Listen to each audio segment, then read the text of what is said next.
Michael and I are so thrilled to be here, and if all we need to do to see Tia and Ben is to play a couple of songs, then boy, we're in the right place and we're glad to be here. And thank you for hosting this beautiful event. So I'm going to start with a song that Frank specifically requested. It's called Hey Yo Up, and it's a little bluegrass song, so I hope you enjoy it.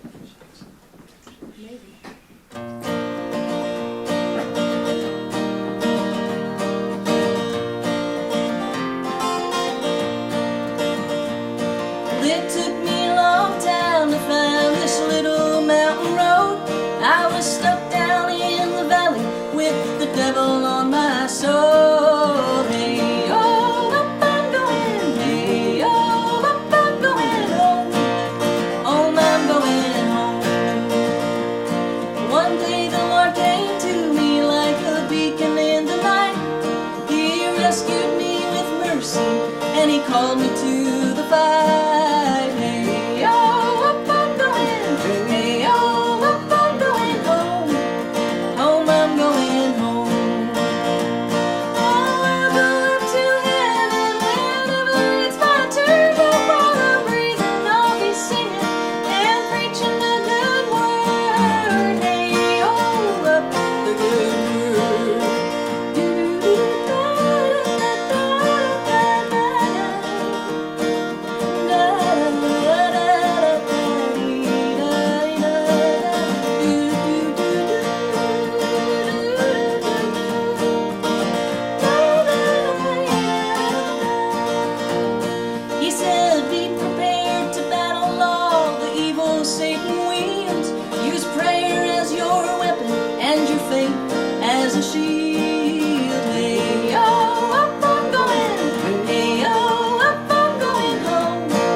It's such an honor and a pleasure to get to play music in Tennessee.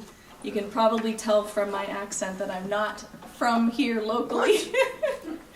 I'm originally from Canada, but Michael and I have been here in Tennessee for about 4 years, and we've just been welcomed so warmly by the music community here, by the greater community here, and it truly has been a wonderful inspiration to improve my craft, being surrounded by so much talent. So it's a joy to be here. Where in Canada?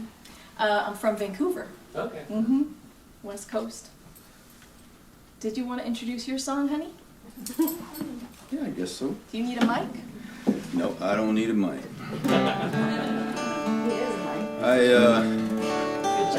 I've been booming back and forth to Nashville for 40 years, and my first trip to Nashville in 1984, I wrote a song, argued with my publishing company about it because I wanted to record it in Nashville. I wanted to record it at Quad Studios where Neil Young did the Harvest album. And they gave me a hard time and they said, nope, we don't want you to record it. We want you to come back to LA and record it here with our musicians and stuff. And I said, okay, I'll just give the song to somebody else then. And they said, well, play the song. I played them the song and they said, go ahead and record it at Quad, it's okay. And this is the song. It sat in their publishing company for about 10 years. And then Pam Tillis heard it, and she put it out. And the first time she put it out, it literally flopped. It didn't do anything. Then about 2 years later, the record company put it out again, and it went to #1. And I moved from Los Angeles to Nashville during that time. Everything had kind of fallen apart. And I drove a motorcycle across the country to Nashville. And it took me a while because I hit a blizzard in Texas. And I was stuck in the gorgeous, beautiful Midland, Odessa area for about 2 weeks at a Motel 6 with about 30 truckers and me and my motorcycle. And I finally made it to Dallas, where my sister was there, and she peeled me off the motorcycle and warmed me up and resuscitated me. So by the time I got to Nashville, it'd been a while. And my first day in Nashville, I was walking into BMI, what was it? BMG Music, right off the row there.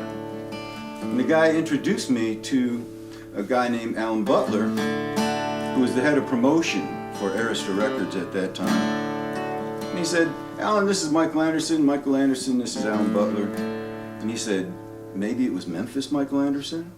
And I said, "Yeah." He said, "Dude, you got a hit song." And I said, "What?" I had no idea when I left California that it was even getting put out. So within a few weeks, it was #1. And that was my introduction to Nashville. So I like Nashville a lot. So this is what the song sounded like when I wrote it.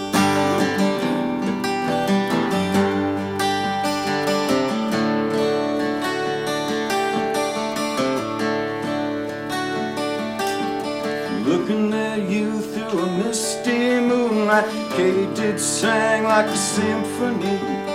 Porch swing sway like a Tennessee lullaby, melody blowing through a willow tree. And what was I supposed to do, standing there looking at you, a lonely boy far from home? Well, maybe it was Memphis, maybe it was southern summer nights, maybe it was you, maybe it was me, but it sure felt right.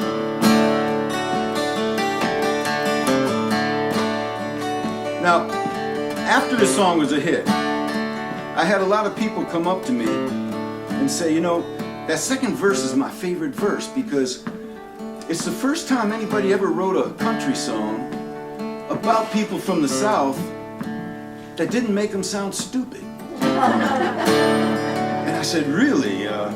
Because what they didn't know is the night that I wrote the song, before I went into the studio the next day, after arguing with my publishing company, I didn't have a second verse.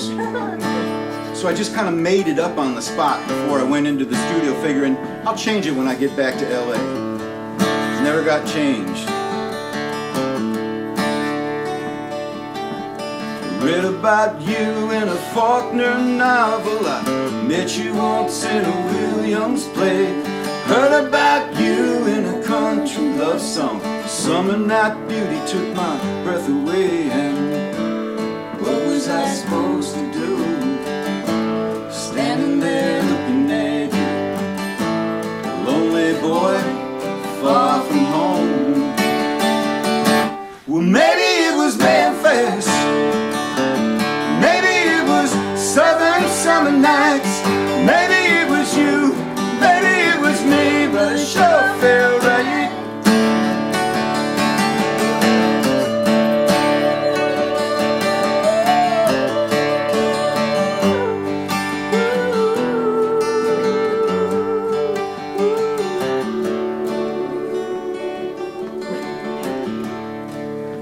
But then it got to the tricky part, because as any songwriter will tell you, the hardest part of a song really to write is a great hook that people are going to remember. But once you have that, you got to figure out how to make the song a story. You got to figure out how to make it sit in their mind. And I had a dilemma in writing this last verse, because the standard one is, you know, either you broke up or you stayed together. One of the two. And I said, I don't want to do that. What's the alternative? What if you don't know? Every night now since I've been back home, I lie awake drifting in my memory. I think about you on your mama's front porch swing, talking that way so soft to me. And what was I supposed to do?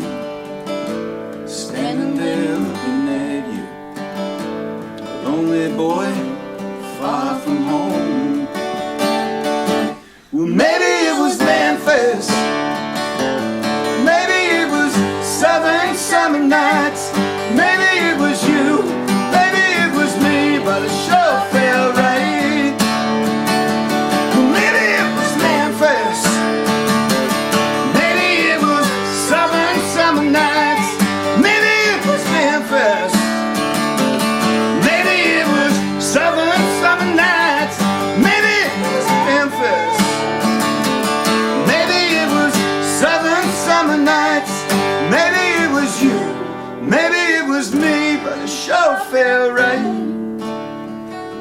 Well, maybe it was need deep inside of me, but it sure felt right.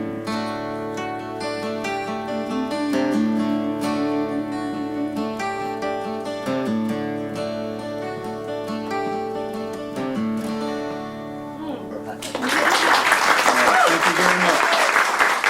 Thank you, Frank. Appreciate it, man.